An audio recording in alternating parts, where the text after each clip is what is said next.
Thank you, Sean. Thank you, Mr. President. Thank you so much for gracing us with your presence, for honoring us, and for speaking so eloquently about the mission of the FBI and its great people.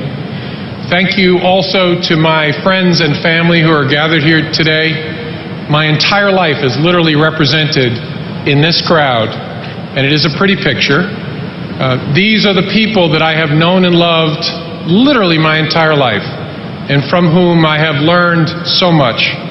I'm especially grateful that my dad and my sister and my brothers could be here today. I wish so much that Mom could be here to enjoy this amazing day. I can still hear ringing in my tired teenage ears her voice as she snapped open the shades every single morning and said, "Rise and shine and show the world what you're made of." I found it less inspiring at the time, but it made us who we are, and I'll never forget that. And to my 5 troops and my amazing bride, who talked me into being interviewed for this job, of course with the caveat that she'd be okay because the president would never pick me. I got to tell you, this is your last chance to talk to him about it.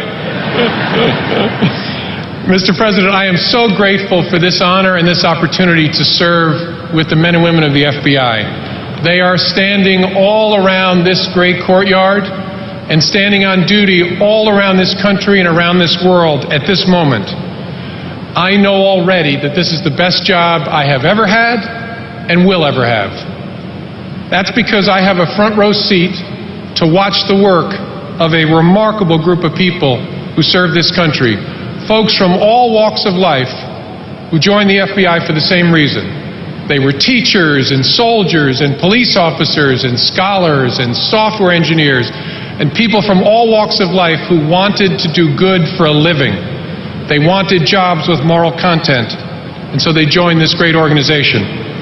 I thought about them as I stood in this courtyard just a week ago and showed a visiting foreign leader the statue that overlooks this ceremony.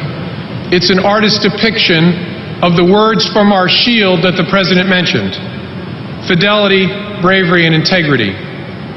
And as I thought about that statue and those words in this ceremony, I thought I would take just a couple of minutes and tell you what those words mean and why I think they belong on our shield. First, fidelity. The dictionary defines fidelity as a strict and continuing faithfulness to an obligation, trust, or duty. To my mind, that word on our shield reminds us that the FBI must abide 2 obligations at the same time. First, the FBI must be independent of all political forces or interests in this country. In a real sense, it must stand apart from other institutions in American life. But second, at the same time, it must be part of the United States Department of Justice and constrained by the rule of law and the checks and balances built into our brilliant design by our nation's founders. There is a tension reflected in those 2 aspects of fidelity, those 2 values that I see in that word. And I think that tension is reflected in the 10-year term that I have just begun. The term is 10 years to ensure independence, but it is a fixed term of years to ensure that power does not become concentrated in one person and unconstrained. The need for reflection and restraint of power is what led Louis Freeh to order that all new agent classes visit the Holocaust Museum here in Washington so they could see and feel and hear in a palpable way the consequences of abuse of power on a massive, almost unimaginable scale. Bob Mueller continued that practice, and I will again when we have agents graduating from Quantico. The balance reflected in my term is also a product of lessons hard learned from the history of this great institution. Our first half-century or so was a time of great progress and achievement for this country and for the Bureau. But it also saw abuse and overreach, most famously with respect to Martin Luther King and others who were viewed as internal security threats. As I think about the unique balance represented by fidelity to independence on the one hand and the rule of law on the other, I think it also makes sense for me to offer those in training a reminder closer to our own history. I'm going to direct that all new agents and analysts also visit the Martin Luther King Memorial here in Washington. I think it will serve as a different kind of lesson, one more personal to the Bureau, of the dangers in becoming untethered to oversight and accountability. That word fidelity belongs on our shield. Next, bravery. We have perpetrated a myth in our society that being brave means not being afraid. But that's wrong. Mark Twain once said that bravery, quote, is resistance to fear, mastery of fear, not absence of fear.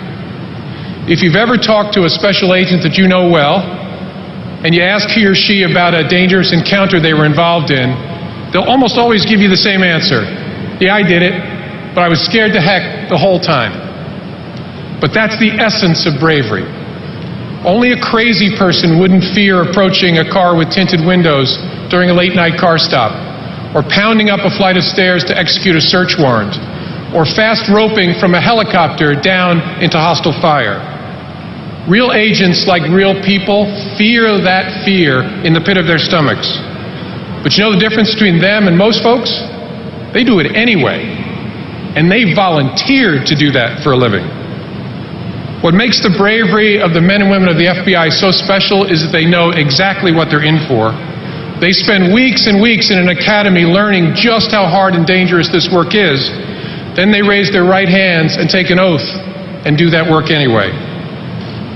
They have seen the wall of honor that I hope so much my friends and guests and family will get to see inside this building, with pictures and links to the lives of those who gave the last full measure of devotion for their country as FBI employees.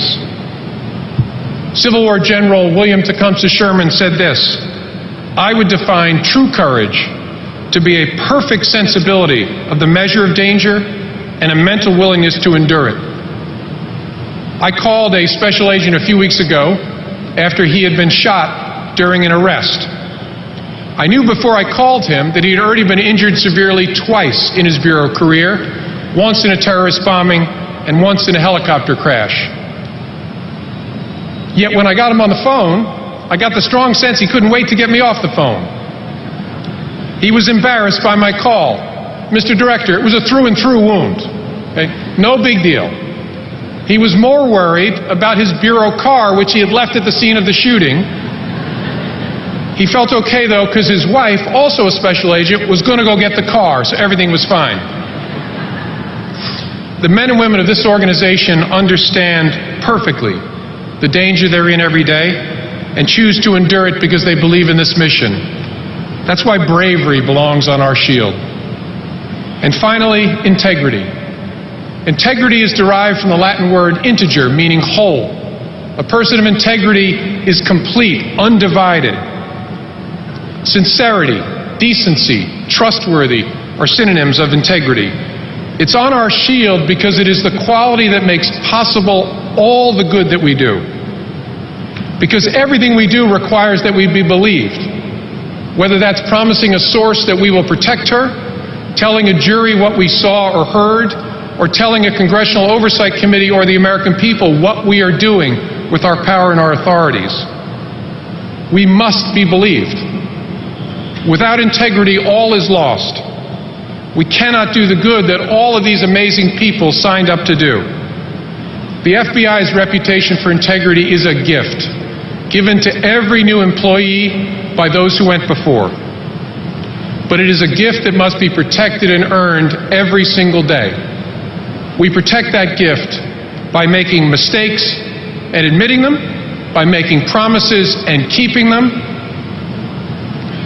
and by realizing that nothing, no case, no source, no fear of embarrassment is worth jeopardizing the gift of integrity.